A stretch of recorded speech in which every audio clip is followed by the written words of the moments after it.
Good. Okay. Thank you very much. My name is Jeffrey Beinman, and I am a member of the steering committee of Independent Jewish Voices, as is another of the speakers. And I was asked to chair this somewhat at the last minute, so any deficiencies I hope you'll put down to my lack of preparation. But the purpose of this meeting is to introduce Professor Shlomo Sand and his latest book, copies of which are here, together with his earlier book. And we intend to have a discussion about the content of the book. I don't know how many people have read it, but we'll have a good account of the thesis of the book from Professor Sand. But also, we're fortunate to have Professor Donald Sassoon with us, and I'm going to ask him to make some introductory remarks, which will perhaps give us an account of the book and the background to the book, and then I'll call on Professor Sand, and then after that we'll open up the meeting to all of you for questions and perhaps some comments. So can I ask Professor Sassoon to say a few words? Yes, this is Shlomo's second book in what I understand is a trilogy, which in English would be The Invention of. So we've had The Invention of a Jewish People, which was launched in England, at least was launched here. Was it 3 years ago? Something like that? 4 years. 4 years ago. Now, today, we're having the invention of the land of Israel, and I'm told that you better brace yourselves for the invention of the secular Jew. Yeah. You. Us, yes. Yes. I always thought I existed, but, I mean, having read the previous two books, which I must say, although I have been a secular Jew for a pretty long time, even those first two books destabilized some of my beliefs. So allow me just a very, very brief semi-autobiographical note, because one of the reviews the previous book got, I think it's the one by Simon Schama, in the Financial Times, and Simon said that there's nothing new about this.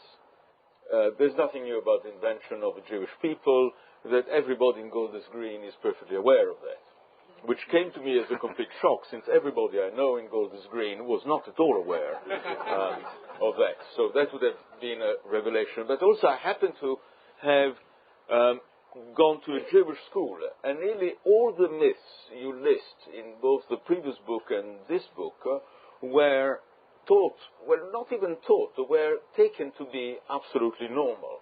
And I remember, in particular, in the previous book, something about which I was not quite sure, is when Shlomo says that, strictly speaking, there never was an expulsion of the Jews from the original land of Israel, etc., etc.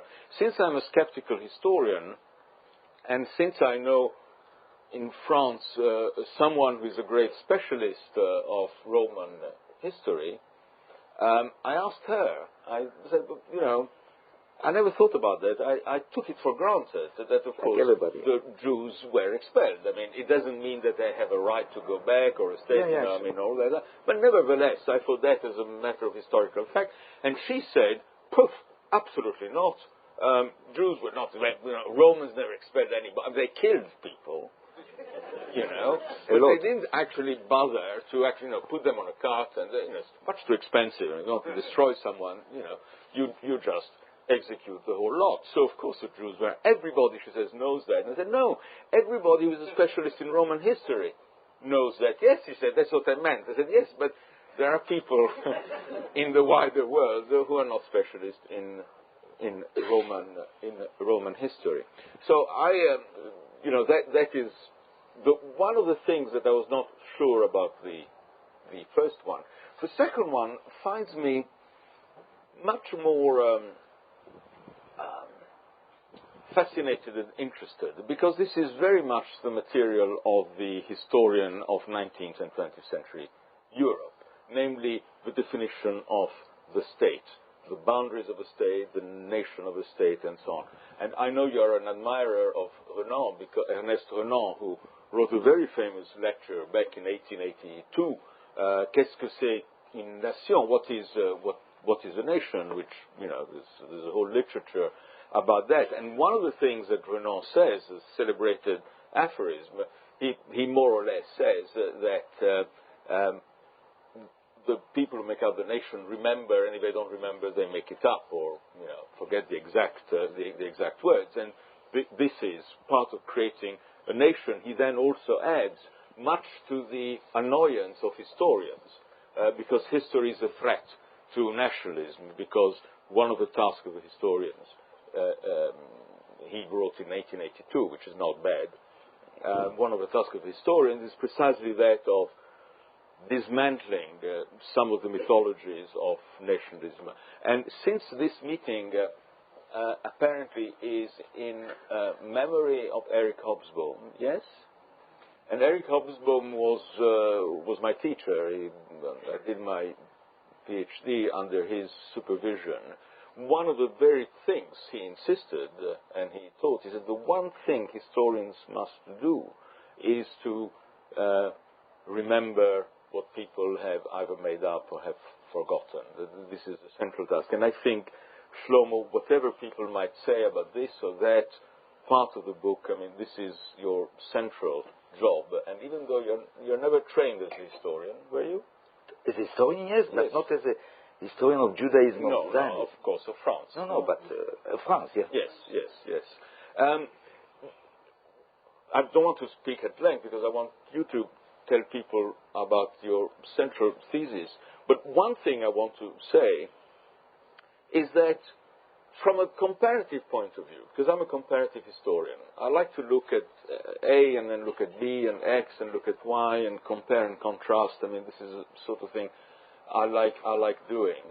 And reading this book, I thought Jews, Zionist, nationalist, but also, frankly, even Jews in general, like to emphasize their exceptionalism.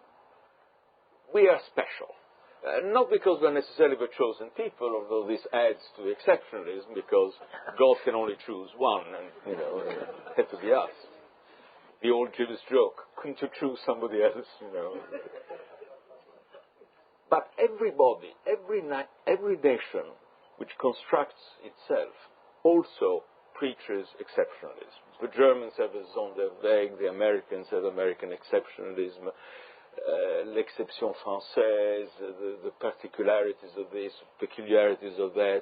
It's a sort of ongoing saga in which everyone insists that they are special. And one of the things that make them special is the unchanging nature of the past. Everybody else changes. Everybody evolves. There is history all around us, except for us, whoever we are, Italians, Hungarians, Americans, and so on.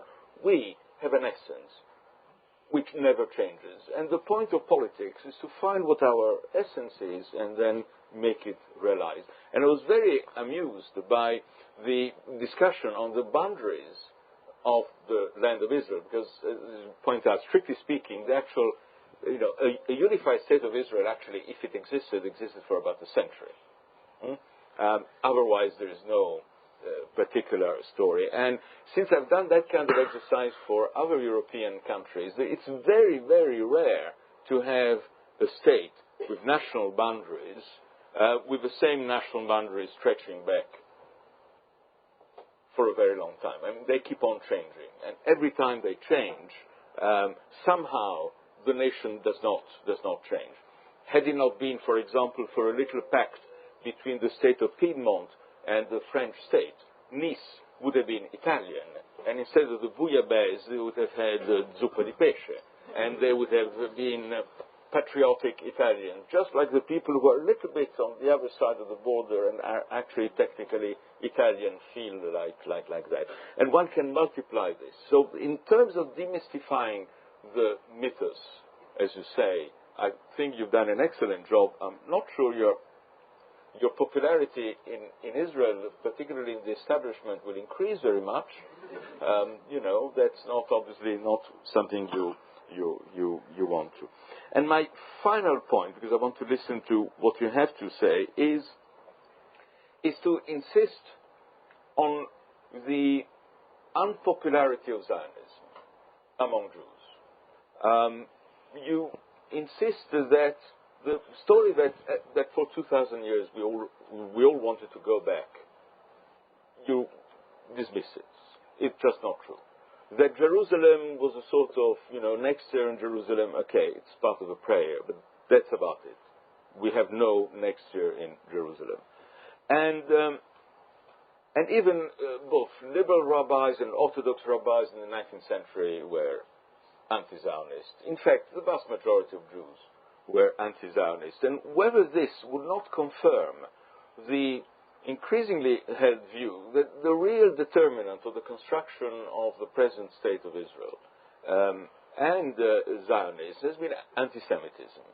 Had it not been for anti-Semitism, both in terms of the anti-Semitism, say, of Russia and the pogroms, the anti-Semitism, of course, during the but before Herzl himself, after all, was a secular Jew and so on, and then decisive, obviously, the Second World War, which makes it. And in a way, we are looking at the failures of Zionism, in the sense that even though everybody now could go to Israel, even though there is finally a Jewish state, even though finally there is Jerusalem there, 10 million out of the 15 million Jews in the world have absolutely not the slightest intention to go there. They want to stay in America, they want to stay in Britain, in France, and so on and so forth. And finally, one last remark from my own background. I'm not, like many people here, an Ashkenazi Jew. I'm a Sephardi Jew. I was born in Egypt, and my family is Middle Eastern Jewish. My family left Egypt shortly after my birth, that is in 1947, for reasons which have nothing to do with politics But after 1956, most of the Jews who lived in Egypt left. They left because, of course, of the Suez Crisis. It had become increasingly uncomfortable. Some of them had been there for generations. They left. And we were then in Italy, and there was a constant stream of refugees going through Milan. And you know where they wanted to go? The rich ones went straight to Switzerland. The poor ones went to Argentina. Those who had relatives in the United States went to the United States, and an awful lot of them went to France. Very, very few went to Israel. So, from a point of view of the sort of program is, if something happens to you, then going to Israel is a sort of automatic reflex. It did not work. As long as I could go somewhere, they did. Russian Jews who could not go to the United States went to Israel. Moroccan Jews who could not go anywhere else went to Israel. The poor one. The poor ones. So that in a sense, Israel, one would redefine Zionism. This is the land for poor Jews and American Jewish religious people who have, Yeah. Okay. On that controversial note,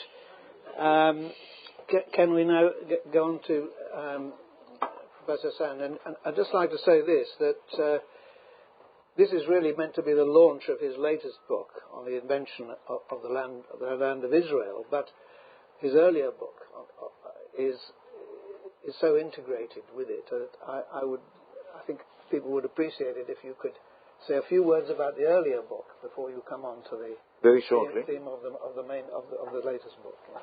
Very shortly. Yes. It's two parts of the same story in some way. And I wrote the first book because I got the full professorship in Tel Aviv. And I stopped to be afraid to write and to think openly about a lot of questions that bothered me for a long time before. Then when I got the full professorship, I decided to write the first one. First one was a very banal book that I asked myself, first of all, what is a people? What is a nation? What is nationality? What is nationalism? Why I asked these questions? First of all, because from Britain came new voices in the 80s of the 20th century, like Benedict Anderson, Gellner, and Obsbaum, and a few others. Then, reading this stuff, I was thinking why nobody is applying it to the Jewish history. We know that the English is kind of, new nation. The French, the Italian, but only the Jew were in the eternity, you see. 4,000 years. Now, I'm lucky that I'm living in the Tel Aviv University when the historians are more or less like the historians in England in the beginning of the 20th century, not in the beginning of the 21st century. Now, the other thing that pushed me to write the first book was the discovery of the archaeologist, the Israeli archaeologist, about the fact that the exodus, the famous exodus of the Jews from Egypt, didn't happen. I remember the first time that I heard it, I was shocked. When I was young, I was leftist. But I believed that the exodus, the kingdom of Solomon, of David, it's history. In knowing from the archaeologue that all this is myth, it never was a real kingdom of David and Solomon that covered all the land of Israel. Then I decided to start to attack the questions of a Jewish people, the existence of the Jewish people in a modern sense of the word people. It was simple. We cannot, I decide, to call all the cats, cats, all the dogs, dogs, in one cat to call them a dog. Why I'm saying it? Because we apply today the word people easily to a human group that has in common a kind of secular culture, daily practice and all this. Language, food, music, a lot of things. In the case of the Jewish people, we had not 200 years ago a common thing between a Jew from Kiev and a Jew from Marrakesh. In common, there is something very important, but it's religion, with all the practice around. But when we are going farther from the religion practice, we don't find something common between a Jew in Kiev and a Jew in Marrakesh. This was the starting of my work. Examine the Zionist historiography in seeing how it was built, constructed, the idea of a people. And you concluded very, very nicely the way that I worked till arriving to publish this book. By the way, the exile. I was educated. Not in a Jewish school in London. I passed all my years in Israel. The fact that the Jews were expelled from the land of Israel was the basic of my thinking about our collective identity. You understand? It was so deep. I remember the day that I read a little, very short article of somebody that said, no, the exile didn't happen. And I remember running to the library of our university that has a lot of books about the history of Jews. Really. And I was looking for one book, one research book about the act of the exile. And I remember I didn't find any book how the Jews were expelled from Judea, from Palestine. I didn't find even one book. I remember the same day running to a few of colleagues that are occupying with ancient history and asked them, I'm shocked. The exile didn't happen? And they told me, we never wrote that the exile happened. And I said, come out to the corridor, ask all the students. Everybody knows that the Jews were expelled from Judea 2,000 years ago. Yes, but it's not us. And then I started to understand what is nationalism and what is the technology of diffusing historical consciousness. I think that everywhere it exists, but it was very sharp to me. The technology to diffuse is some historical knowledge without any basic of evidence. Now, I wrote a book. It was translated to 20 languages. It didn't finish yet. I mean, it's continued to work. And it was a bestseller in Israel. My colleague didn't like the book, but a student liked it very, very much. They bought it. I didn't become a rich person, but they bought it. It was 19 weeks in the bestseller in Israel. You see, we are a very strange country. Now, you mentioned before Simon Schama. I don't know him personally, but in the Financial Times, he was one of the first to attack me by saying, we know everything about this, but everything is not true. It's one of the arguments. Everything we know before, and everything is a lie. Now, he blamed me that I tried in my first book to cut the connection between Jews and the land of Israel. I was surprised because it wasn't my purpose. Really. I want to deconstruct, to decompose the idea of an ethnic, of a race that a lot of people, a lot of students around me believe in it. I didn't think about the land in the first book because I'm not so clever and I didn't understand at the beginning the insistence of the Jewish people is because people have lands. Religion don't have lands. It's very simple, very banal. And then, because of Simon Schama and a lot of other Israeli Zionist historians, I decided to write the second Terminator, Terminator 2, about the land. Now, a few things I knew before. I knew, as you mentioned very nicely, that the Jews 2,000 years ago didn't want to go there. And today, I begged Woody Allen to come to live with me in Tel Aviv. But he preferred the Goys. Woody Allen, yeah? Mm-hmm. Now, not in the past and not in the present, Jews didn't want to go to Palestine. They didn't want to go to Palestine because Judaism, the place of Palestine in Judaism, is not at all the place of Palestine in Zionism. There is a deep, deep contradiction between Judaism and Zionism.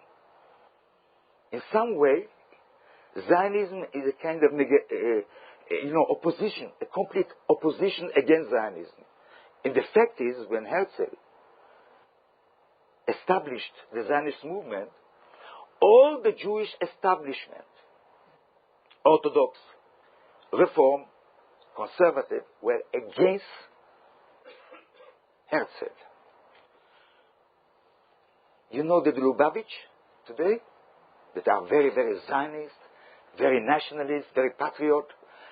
But the great rabbi of Lubavitch in the beginning of the 20th century was one of the first anti-Zionists in the Jewish establishment in the Russian Empire. To give you one little story. You know, Herzl wanted to unify the first Congress of Zionism in Munich. How is it in English? Munich. You know, Basel was a little city in Switzerland. He wanted in Munich. Then he started to prepare the Congress in Munich in 1897. And then a petition. There were 80 rabbis, great, important rabbis in Germany. Between the 80 rabbis of Germany, 78 signed that they will not accept a Zionist Congress on the land of Germany. Only the two of them didn't sign. 75 signed. They will not accept a Zionist Congress on the land of Germany. They were between all the important rabbis of Germany. And the poor Herzl was obliged to go to Basel in Swiss. We are lucky, by the way, if you are seeing deeply. It's very, very good that the Congress, the first Zionist Congress, wasn't established in Munich. If you understand me. It's important. Now, you see, I wrote the book showing how the way, not only the Zionist historiography, translated the deep affinity, the deep relationship of the Jews to the Holy Land with the concept of a homeland. But in Jewish tradition, in Jewish religion, there is not a homeland. The Jew, like the Muslims, like the Christian, didn't have in history a homeland. It was very clear when I progressed in the book. The concept of a homeland is an ancient concept, and I try to make it clear in the beginning of the book. We can find in two occasions the notion of the homeland that can remind us the notion of the homeland today. It's the ancient Greek, and also in the Roman Republic before it became an empire. We have the notion of a patria, a patrie, a fatherland in the ancient time. But we don't have this concept, political concept, in Palestine, in Canaan, in the Jewish tradition. There is not a homeland. The promised land is not a homeland for the Jews. The reason that they didn't emigrate 2,000 years to Palestine was clear. The relationship to the Holy Land was a metaphysical relationship. People don't want to go to live in a holy place. You are not very religious here. You don't understand what is to live in a real holy place. It's difficult to make children, to be ill. Can you imagine all the things that we are doing daily in the daily life? To do it in a holy land? A Jew couldn't accept it. In the Talmud, very, very clearly forbidden the Jew to go collectively to Palestine. The only way to go to Palestine, like my grandfather, was to go to die there. In my grandfather, I mentioned it at the beginning of the book. In the beginning of the 20th century, my grandfather sold everything that he had, didn't give a dime to the children, took the money and went to Jerusalem. He's buried in the Olive Mountain. Under the Olives, yeah. The Mountain of Olives. The Mount of Olives. He's buried, I think, till today there. You know why? He didn't emigrate to Palestine to live there. He emigrated to Palestine to die. Why? Because after the Jewish tradition, the people that are buried, the Jews that are buried near Jerusalem, they will wake up in the redemption, the first one. In my grandfather was like, the guys that try to cut you from the right. He jumped the queue. Yeah. You understand? You want to be from the first one that wake up. You have to understand. Next year in Jerusalem is not to emigrate to Jerusalem. It's the redemption. With all the death. With all the death. As you know, the Jews didn't accept the Messiah, Jesus Christ. This is the reason that they couldn't become Zionists. The idea of Zionism started not in Judaism. It's your fathers that invented Zionism. You, the British. By the way, it started in the Puritan Revolution in the 17th century. The first idea to send Jews to the Palestine, because the redemption will start, the real redemption will start when the Jews will be sent to Palestine. We can find in the 17th century in the Puritan Revolution the idea that the Jews has to go there. From the 17th century till the 19th century, it started to develop here in London. In the middle of the 19th century, the father of the idea of Zionism wasn't Herzl at all. It was Lord Shaftesbury.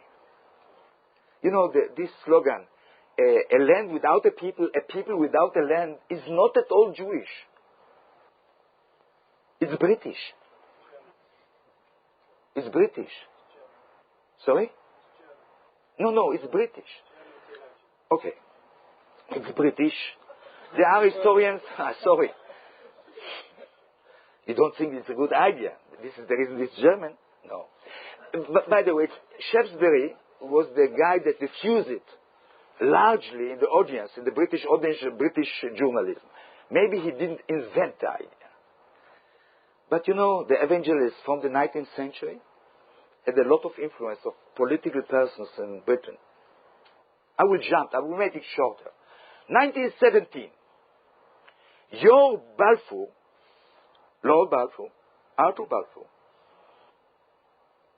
give the declaration, the letter to Rothschild, you know. He sent a letter November 1917 to Rothschild saying a homeland.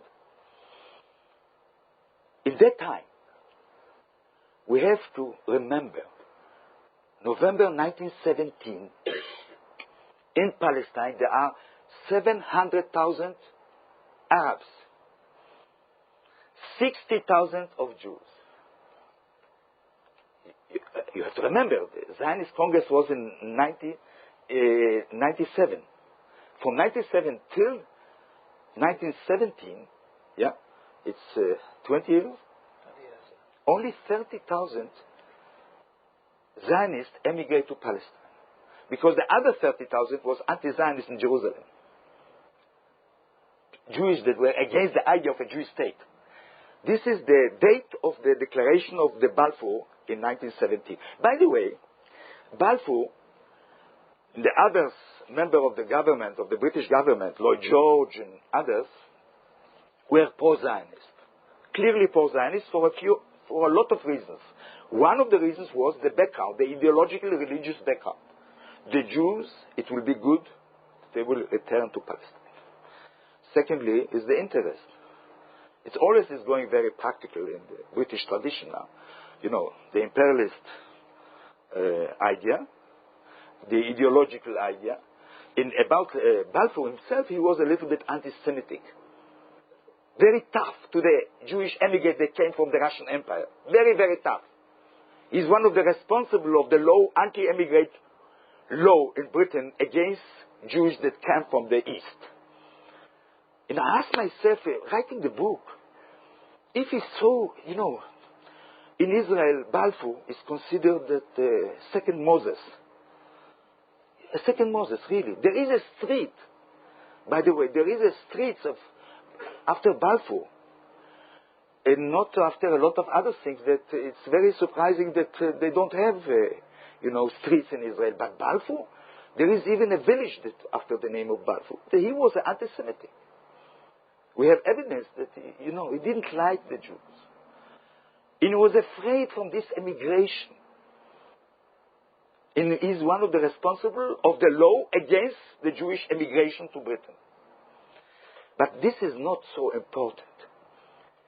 The departure point of the existence of Zionism in Israel is not the Balfour Declaration. It is the law of 1924 that was fixed in the United States against emigration.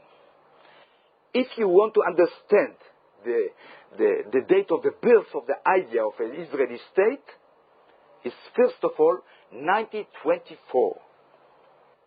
Till 1924, more or less 3 million of immigrants from the East went to the West, coming to the United States from New York, from Montreal till Buenos Aires. In the same time, it was something like, 60,000 that went to Palestine. After the law of 24, we can see much more emigration to Palestine, especially in the 30s, the German Jews that were kicked out because of the Nazism. I followed all these steps. I tried to understand the place of the land of Israel and also the word, the concept.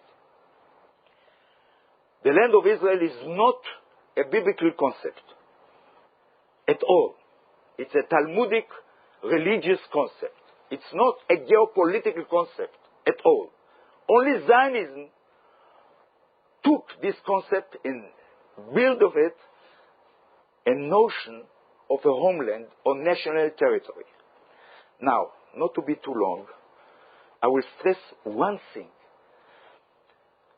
The notion of the land of Israel, the notion of the historical right of the Jews on the land. By the way, in my point of view, it's a crazy notion. After 2,000 years, to have a historical notion, right, it's unbelievable. You can imagine it? If we will try to fix the world after the historical rights of people on lands, we have to support the Serb when they try to destroy the Kosovar. It's not 2,000 years. It's 200 years. There were people with the Serb dialect that were living in Kosovo. Then if the Jews has a right on the land, why the Serbs don't have a right on Kosovo? Why the Arabs has not a right on of Spain? And we can continue till Manhattan. Why the Indians will have not a right to kick out all the white and black people in Manhattan? It's not 2,000 years. And maybe you will start to think about kicking out the Normans from here. There is, it's a crazy thing, the notion of historical right. And it is in the health of the Zionism, the historical right. But what is the relationship of all these stories with the political actuality? What is the reason the Zionists left nice people? I imagine that you heard Amos Oz. You know who is Amos Oz. Aleph Bet Yeshua. The second one is a friend. You see, there are nice people that are against the occupation of the occupied territories. Very nice people that think that the Jews has not to dominate 45 years a Palestinian population without any rights. Not 45 days, not 45 months, 45 years keeping a population without any political, civic, or trade union rights. Now, these nice left people, liberal Zionists, from 1967, they have a problem. Because if they justified Zionism with the idea that there is a historical right, that the land of Israel was always a homeland for the Jew, what is the problem? The homeland of the Jew after the Zionist myth is not Tel Aviv, not Haifa, not the coast. Where is the homeland? The mythology, biblical homeland of the Jew. Bethlehem, Jerusalem, Hebron, Nablus, Jericho. This is the homeland. Every child in Israel is studying the Bible as a historical book. From 7-year-old till the 18 years. And he knows that this is the homeland. In Jericho, in Bethlehem. Then how come that Amos Oz, Aleph Bet Yeshua, the left Zionist, asking to leave all these places of our homeland? Is for them is to live, you will renounce of Cambridge and Oxford. Do you understand it? This is the homeland. In the biblical time, Tel Aviv, Haifa wasn't important in the myth. But these areas are important. Then all these Zionists, leftists, liberals, nice people, they are advising to go out from the homeland to a foreign place that is called Tel Aviv. Okay, I'm a patriot. Do you know it? I was asked today, What is my homeland? It's not Paris, it's not London. What is my homeland? I think it's Tel Aviv. It's not the land of Israel. Because the land of Israel has not borders. What is the danger of all this myth today? The land of Israel has not borders.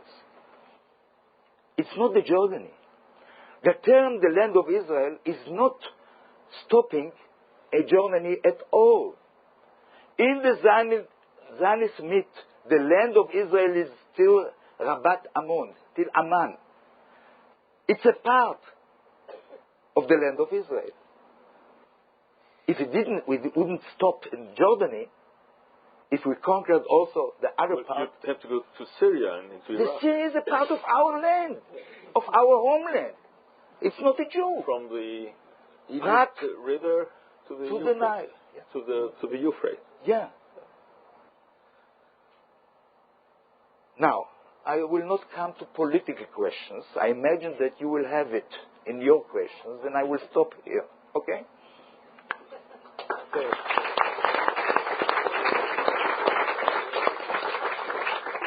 Well, thank you very much indeed for that. And I think we'll now open the meeting to questions. There'll be quite a few of those. I'll take that one there. There's a hand there.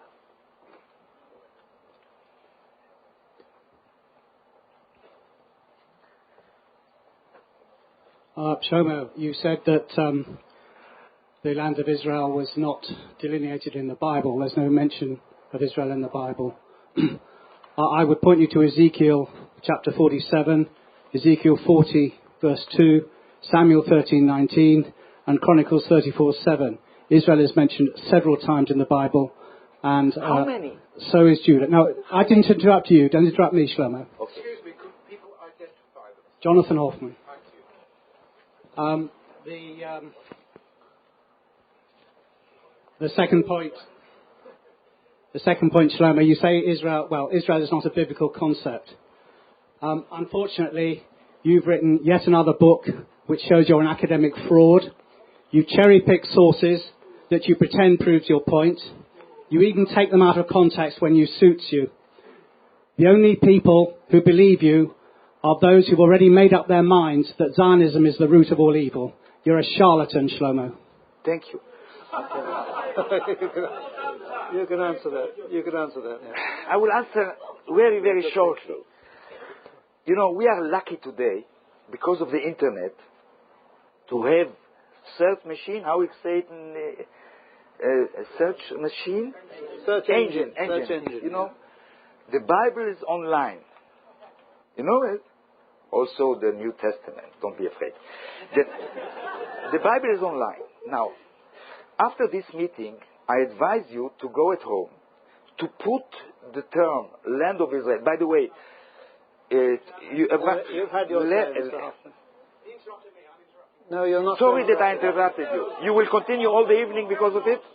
Now, I repeat one thing. I ask you. 11 times in the Bible we have the concept of the land of Israel. Most of the places it's clear that this is the land of the kingdom of North, Israel kingdom, not Judah. Jerusalem is not a part of the land of Israel in the Bible. I insist. There is sentence that it's not clear, but there is others in the 11th sentence that mention the term land of Israel. It's clear that Jerusalem is not a part of the land of Israel. Because the land of Israel, because it wasn't a concept of land of Israel. Now, if 11 times you can find the land of Israel, you will find more than 50 times the term land of Canaan has a term of this place. Now, you can find there 25 times, I think.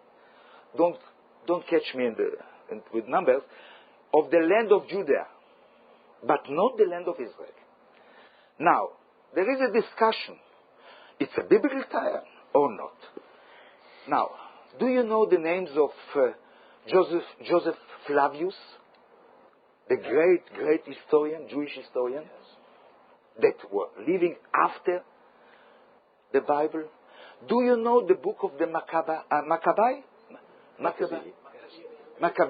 Yeah. By the way, in the Puritan Revolution, it was a very popular book because Cromwell saw himself a Judah, the Maccabee. Anyway, the book of Maccabee, Joseph Flavius, Philon from Alexandria, all the literature of what he called the Second Temple. There is not even one sentence that mentions the land of Israel. This concept didn't exist in all this literature. And I repeat, Joseph Flavius, the book of Maccabee, Philon de Alexandria, all the things that we have after the Bible, the name of the land of Israel doesn't exist, my friend, my Jewish friend. We don't want to hear No. from Mr. Hoffman again. I say it You've had doesn't your say. exist. One moment. It's very important to understand. It doesn't exist as the term that applies to this territory, to the promised land. You understand me? In the Talmud, they mention a lot of time the land of Israel is concept, a religious concept of the Mishnah and the Talmud. And by the way, the borders of the land of Israel in the Mishnah, in the Talmud, in the real Judaism, in my point of view. You know what is the borders of the land of Israel in the Mishnah and the Talmud? There is borders. It's from... the Egypt River. No, not at all. This is very interesting. It's from, I don't know the name, Accra, from Eka till Ashkelon. This is the land of Israel in the Talmud. You have to know it if you discuss about terms. Okay? What is this, the second thing? Yes, I'm a fraud. You see? Well, I don't think we need to go into that. It touched me a lot. But after, I'm quite sure that when you said it, you were a good lecturer of me. You read the book. Shlomo, I don't think we should pursue that. Thank you very much. We shouldn't pursue that. I mean, as to this, we've had enough of it. As to the detail about where land of Israel is mentioned or not mentioned, read the book and do your own research. But I think we can move on from that point. Now, okay. Can we have another question on it? There's one over there. Yes. Sorry, there are plenty. It's difficult to get the right order. I've got the microphone. No, let's have this one first, and then we'll go over there. Come on, ask your question. Wait, because even we can't hear. Yusuf Sharif, King's College London. Professor, when you wrote these books, didn't you fear that your arguments would be used by people who are against the existence of Israel? Did you face this problem when writing it? Thank you. That's a good question. Do you want to say something? Yeah. As you know, politically, to answer, as you know, politically, I'm a very moderate person. No, it's not a joke. It's not a joke. Historically, I consider myself, as Donald said before, very, very radical by decomposing the myth. But you have to know, politically, I'm for a solution of two states. I never was in my life against the existence of the Israeli state. By the way, not of a Jewish state. Because, as you know very well, there is 25% of the population, citizens of Israel, that are not Jews. And I don't want that Britain will define itself as the state only of the Englishmen. You agree with me? Then politically I'm very moderate. I'm for two states, Israeli state and Palestinian state, confederated. Okay? I'm not from one state solution. You understand me? Now, writing the book, I was thinking that, people that don't agree with me politically, they can use it. But if somebody really read my book, read my conclusions, he knows very well that I am not against the existence of Israel today. We cannot go back in history. Even if Zionism, even the myth, nice thing, the myth, for me, become lies. Because, you know, when the myth decomposes, it's become a lie. But it doesn't mean that you can go back. Now, but thinking like this, you cannot produce books. I think that I am very careful in my conclusions, political conclusions. Try to read the second one. Okay? But you know, people interpret you. You see what the people made with the Bible? Okay? The people that wrote the books of the Bible, the people that wrote the books of the Bible, they didn't know that they will be used by the Zionists 2,000 years, 4,000 years later or 3,000 years later. Yes. Can we go on to another question? Yes. Okay, thank you very much. There's somebody at the back who was... This woman. Woman at the back. Right. The question of the two things, the land and the people. The Jewish people have a very clear identity, whether they're secular, whether they're religious, whether they're in Israel or in the diaspora. There's something that holds them together and has held them together all that time, in spite of the fact that they haven't had a land, and the world has benefited hugely from those people. And those people, for various reasons in history, have been deprived of a land, and it's time that the world allowed them to have a small piece of the earth. I think that is a very important question, and I think what's worried me throughout this whole discussion and reading the books as well is, what does it mean to be a Jew if the ethnic character is missing, and if the attachment to the land of Israel is missing? What does it mean? Because clearly there is still a Jewish people. What's your view on that? I will answer the woman. No. Before Hitler, most of the Germans from Jewish origin wanted to be Germans. Most of the French from Jewish origin wanted to be French. One moment, Dreyfus was first of all a Frenchman. By the way, I'm putting forward that the first Germans were Jews. The first French, really, because they were in the cities, because they were not peasants, they were the first people that belonged to the national culture in Germany in French. Okay? They become very, very French. I will tell you a little story that was written in a book by an ex-Comintern agent in Germany. He was a member of the Communist Party, agent of a Comintern. He was arrested by the Gestapo in 35 or 36, I don't remember. They sent him to the concentration camp. And he, that wasn't from Jewish origin, said that the most tragic thing in the concentration camp was the people that was arrested because they are Jews.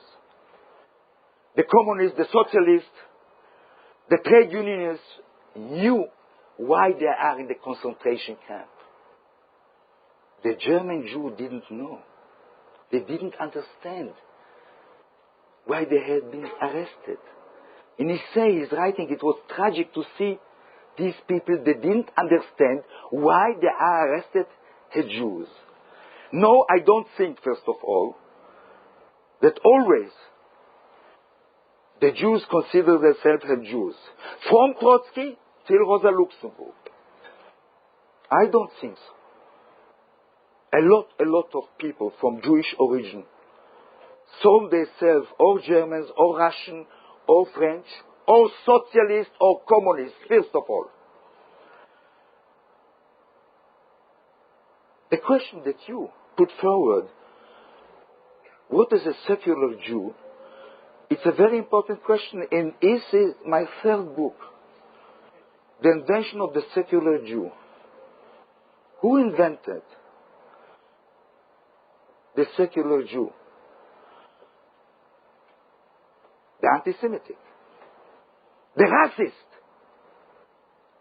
that consider the Jews that belong to an ethnic or to a race. And I try to show in the book that the Jews are not an ethnic and not a race. They are like everybody else here, a mix of a lot of origins, a lot of colors, a lot of cultures. The fact that today, in the beginning of the 21st century, so many people consider themselves a secular Jew and prefer to be a secular Jew much more than to be American or British, it's a very important phenomenon. My question is very simple.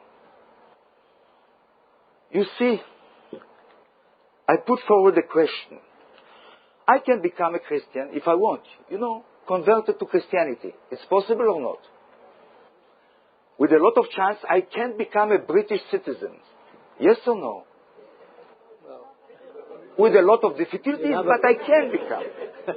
Even if my broken English, it's a problem, but I can become. I can become a member of the Labour Party or not? Even a conservative I can become.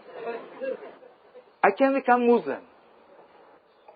My question is very, very simple. How come that I can become a secular Jew if I'm not born with a Jewish mother? It's possible? Yes, but I'm an atheist. My mother is not Jew. And I want to belong to this club, to join the club of secular Jews. What is the way to join the club? Yes, I know, in the Russian Empire, nobody wants to join the club. In Vichy, under Vichy, nobody wants to join the club. Before Auschwitz, nobody wants to join the club. But today, when we are in the side of the strong people, the Americans, first of all, the Europeans, what is the way to join the club? To become a secular Jew? There is a possibility. Now, this is a long discussion. It's not so simple what I put forward. It will be my next book. One thing I decided in the beginning of the 21st century. You see, I become more and more old like everybody here. And before approaching the exit, the sortie, I decided that I don't want to belong to exclusive clubs, only to inclusive clubs, that everybody can join the club. Why I decided? Because I came from a Jewish background, and I know very well the history of the Jews in the 20th century. I don't want to belong to your secular Jewish club because it's an exclusive club and not an inclusive club. And there are a lot of many that want to join the club today. Now, not only this, I am living in a state that defines itself as a Jewish state when 25 of the people there, the citizens, are not Jew.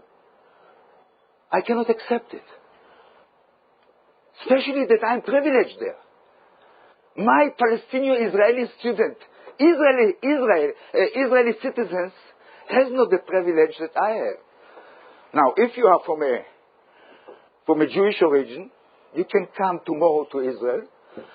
In 3-4 days, become an Israeli citizen.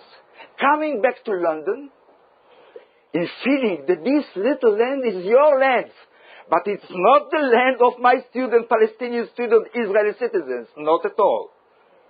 I cannot accept to belong to your exclusive club. Sorry.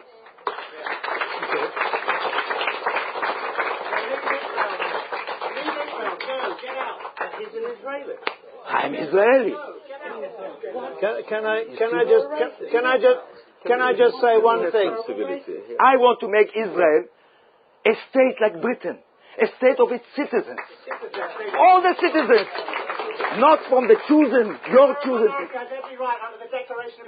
Mr. Hoffman, please, we've had enough from you. Leave if you don't like it.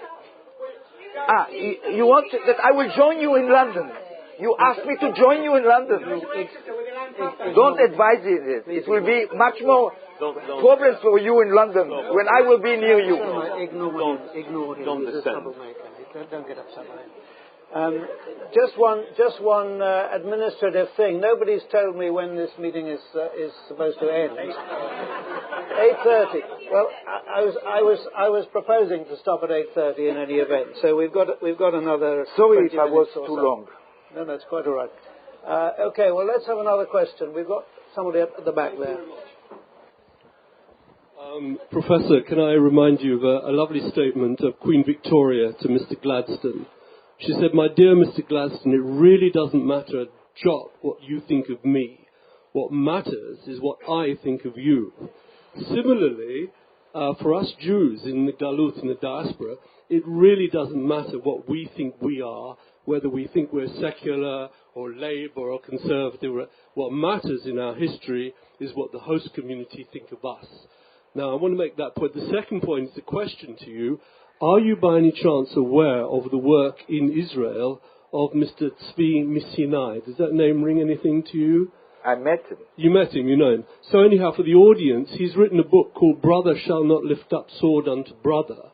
And it's a very interesting point that he makes, that in accordance with the work done by David Ben-Gurion and President Ben-Tzvi about the people of the land of Israel, he argues actually that the Palestinians and argues very cogently with charts going all the way from AD 68 to 1948, that the Palestinians are in fact Jews.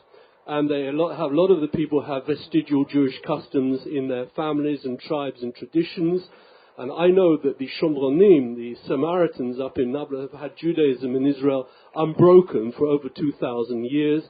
And a lot of the people who live in Shechem are in fact Shomronim, Samaritan, or Jews. Would you like to make a comment on that if you can? Yes, very quickly about the first question that, the anti-Semitic made the Jew, the secular Jew. Sartre wrote a little book about this, very interesting book. The look of others as a part of my self-definition, my self-identity. You are right.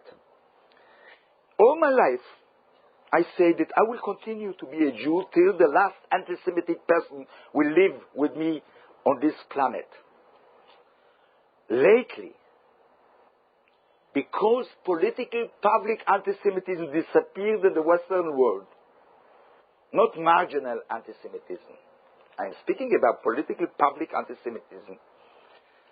You cannot compare today the marginal anti-Semitism with a century between 1850, 1950, what it was to be a Jew in Europe. 1850 till 1950.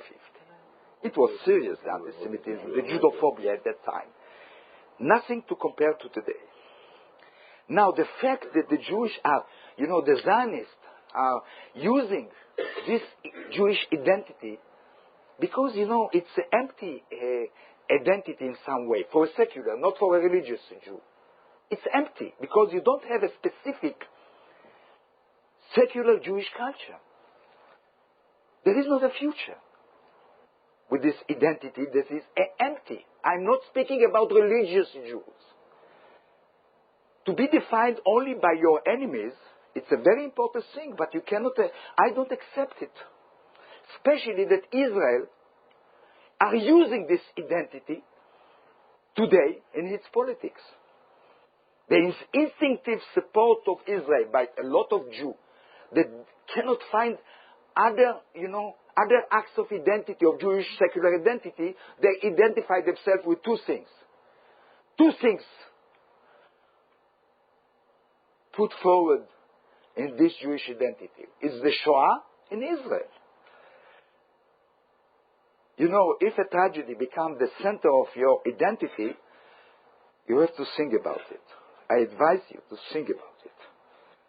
It can be very perverse. You have to understand. Now, about the second question. Tzvi Sinai is a nice guy, a right-wing guy, very nice one, that very, very early understood that keeping this Palestinian population in this condition till now is not possible. He is from a great land of Israel, Tzvi Sinai. And then, like me, he found the writings of Ben-Gurion, Ben-Tzvi, and others, Belkind and others, saying that the real descendant of the ancient Hebrew is the Palestinian. I think that he exaggerates. I don't think that the Palestinians are the real descendant of the ancient Hebrew, because everybody is mixed, as I said before. Every conqueror of the Palestine lands, left his sperm, also. Sperm, yes. A specialist of Seed, they seed are, is a more polite... I'm telling to my students, the Palestinian-Israeli students, don't believe that you are the chosen people. Not. My concept of identity, my concept of nationality is not biological concept. I am attacking the genetics research about what is a Jew. The difficult to define in Israel what is a Jew, a secular Jew, put a lot of people in the road to define Jews by genetics. You read about it. I was attacked by it.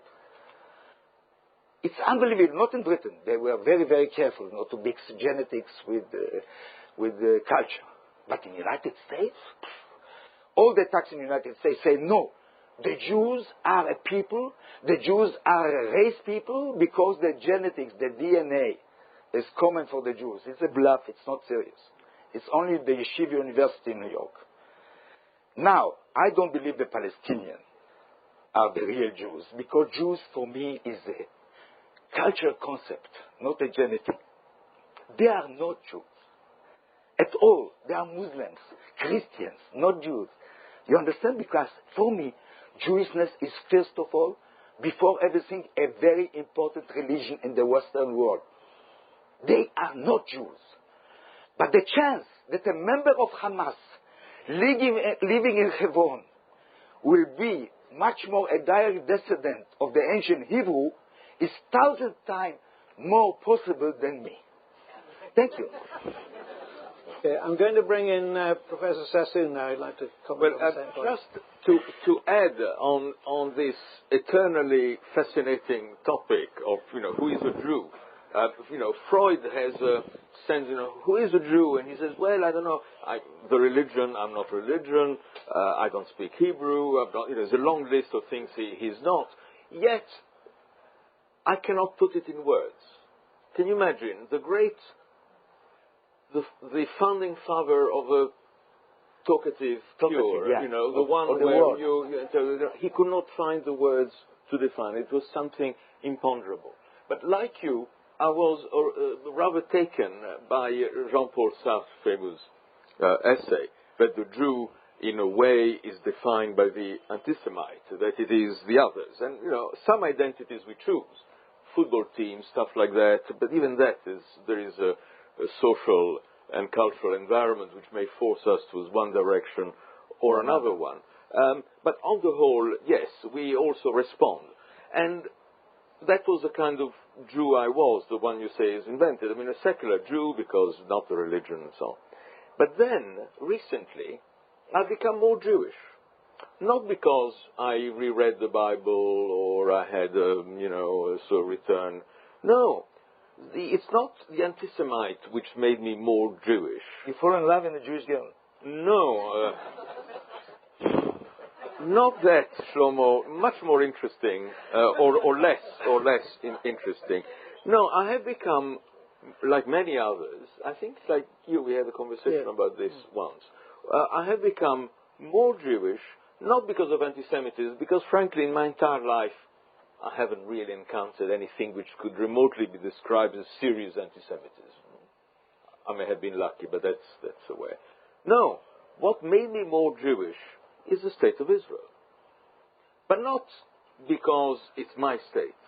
Precisely because it is not my state. It's your state. You're an Israeli citizen. I'm definitely not. But because it calls itself the state of the Jews. And somehow it involves me in everything it does. And I cannot sort of just shrug my shoulders as I did for many years and say, look, this is nothing to do with me. They do whatever it is. I may dislike it, but then I'm not sure I like Chinese policies in Tibet or, or Burma or something. But actually it was not like that. And so I and some of the people, by the way, who are involved in independent Jewish voices, which co-organize this, in a way we are saying, not in our name. That is, I do not have a choice. You know, when Israel will be a state of all its citizens, including, of course, the Palestinians, and it will be a state like Egypt or Switzerland or France and so on, and there will be no anti-Semitism, then I can relax and say I have so many other interesting identities, much more than the Jewish one. It's very important. I treat you in the new book. I mention, not by name, I mention... Hope so. Yeah, I don't want to make you more difficulties that you have. Anyway, I mentioned this phenomenon of people that define themselves as Jew, not Zionist Jew, that feel very badly with the militaristic behavior of the Israeli state. I mentioned you, I praised you. There is not a problem. By the way, I didn't deny the Jewish identity. It's stupid. I deny the existence of a Jewish secular culture. Oh. You know, it's a fact that there are people that define themselves Jews. I praise you in the book. You helped me as an Israeli citizen. No problem.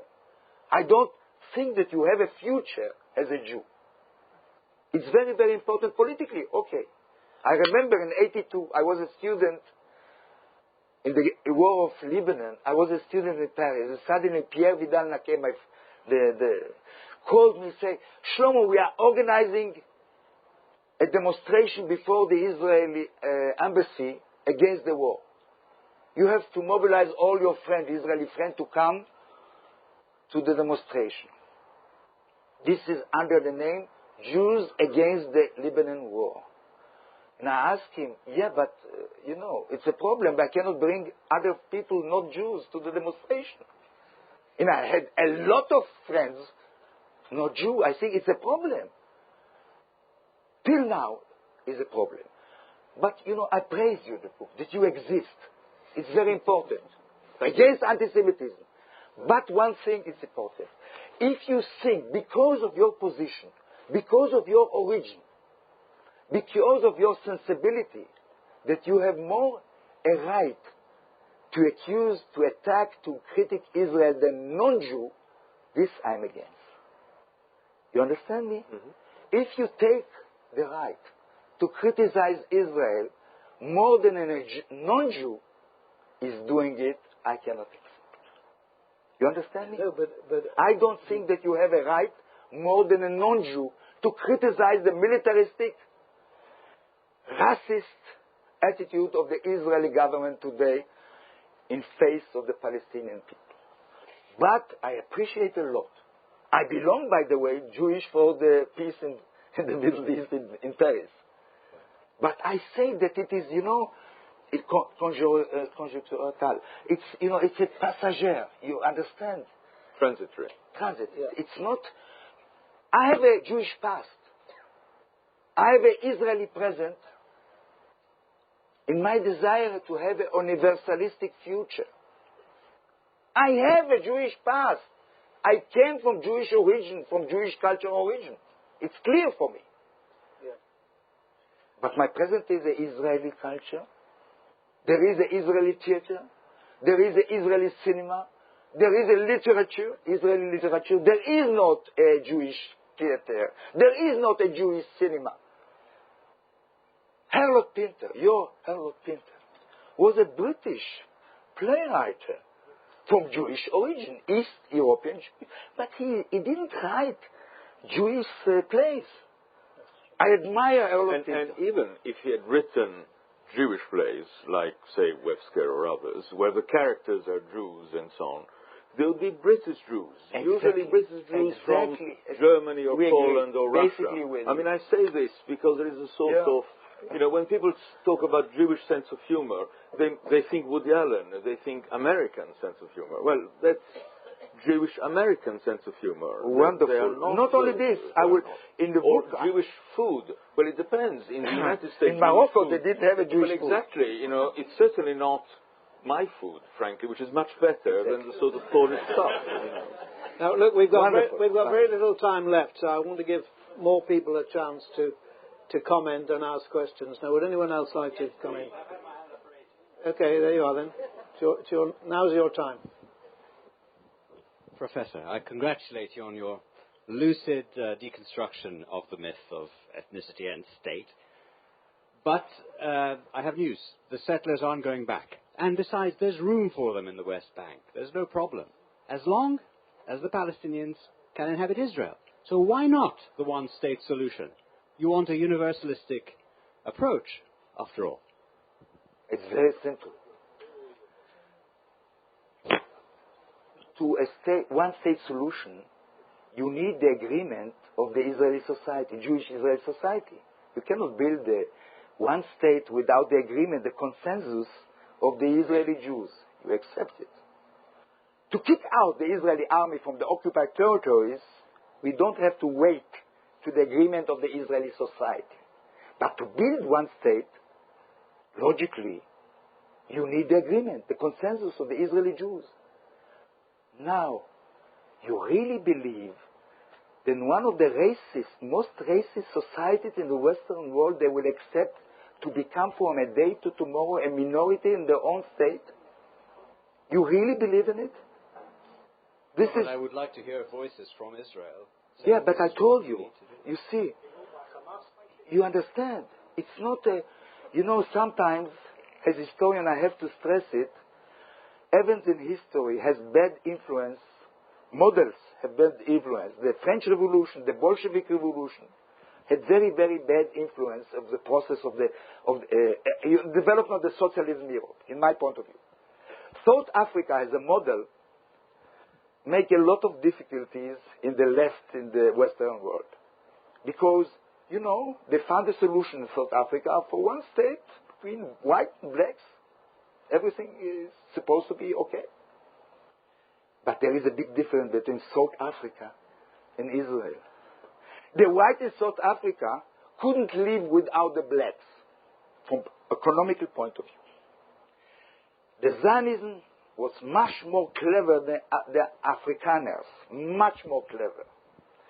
They built a society and economy with the principle of pure ethnization.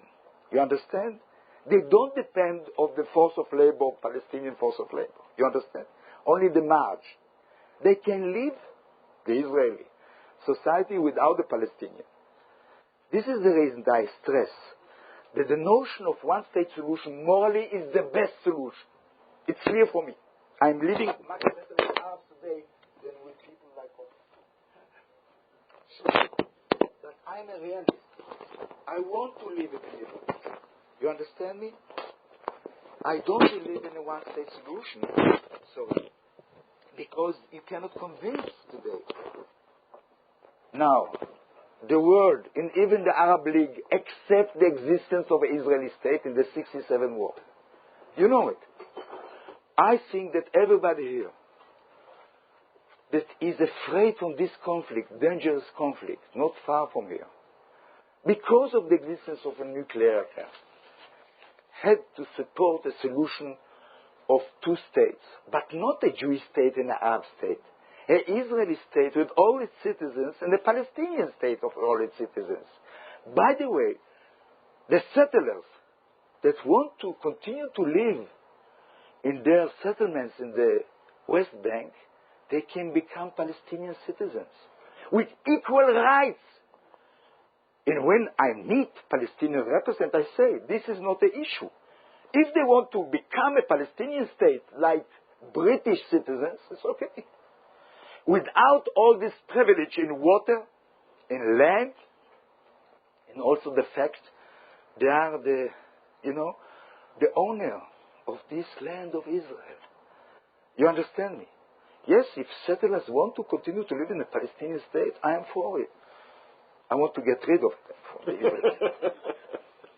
Okay, well, I think, unfortunately, we've now come to a point at which we need to bring the meeting to an end. There's still a lot of questions, I know. Perhaps I can just take one more question. We've got a couple of minutes. I haven't taken so many from the back. There's somebody right at the very back. I will come back with the next book, okay? Then we will continue. Yeah, come back with the next book. Just one question from the back. Ashley Dickinson, Christian Friends of Israel. Whether we call it the land of Canaan or Israel, the fact of the matter is, it is the land promised to them by our Father God in Genesis chapters 12, 13, 15, Exodus 33, Psalm 105. And by the way, I'm coming to my question. It's not quite true that there is representation for Palestinians in the Knesset. 3 Arab Can you parties. just ask your question, because we're very short of time? The Jews were exiled from the land of Israel by the Romans and persecuted for centuries afterwards. Don't you believe that your book, by claiming that this wasn't true, belittled the depths of the persecution that the Jewish people have faced throughout the ages? I'm not just talking about Nazi Germany either.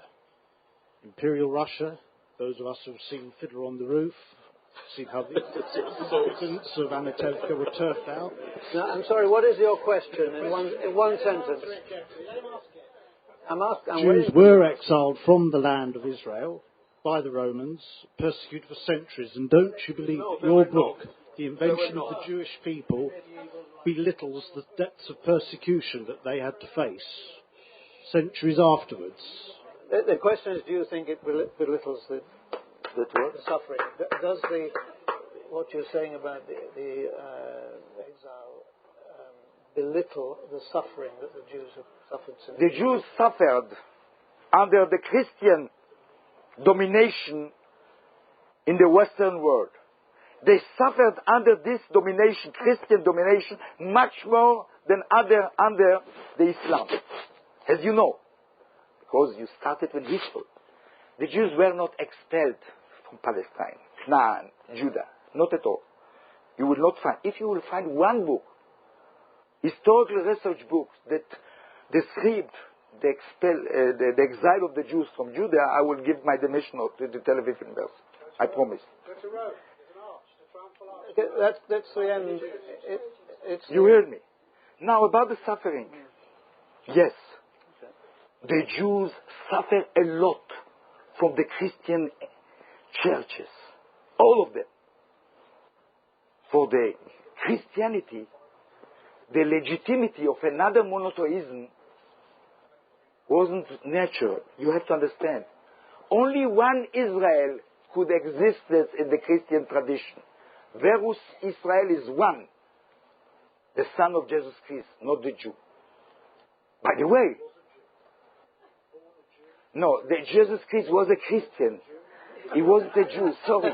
If you think that you are defined genetically, okay, Jesus Christ is a Jew. I think Jewishness is something more important what you think about Jews. I don't think that the Jews were expelled. But if you really want to understand Zionism, really, you have to know two things. Zionism was a secular movement that said that God promised us the land before He died. God is death, but He promised it before the land. About anti-Semitism, yes, anti-Semitism was one of the deep culture of Christianity, anti-Judaism. But it is the past. Christian people like you today love Jews. And I am very happy about it. And today, more and more, I am convinced that if in the past an anti-Semitic was a person that didn't like Jews, today an anti-Semitic is a person that the Jews don't like him. Thank you very much.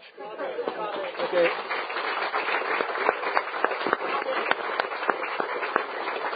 Thank you very much. Well, I'm going to bring this meeting to an end.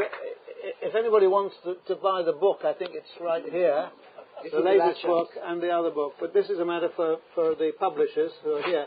Do you want to say anything finally about the...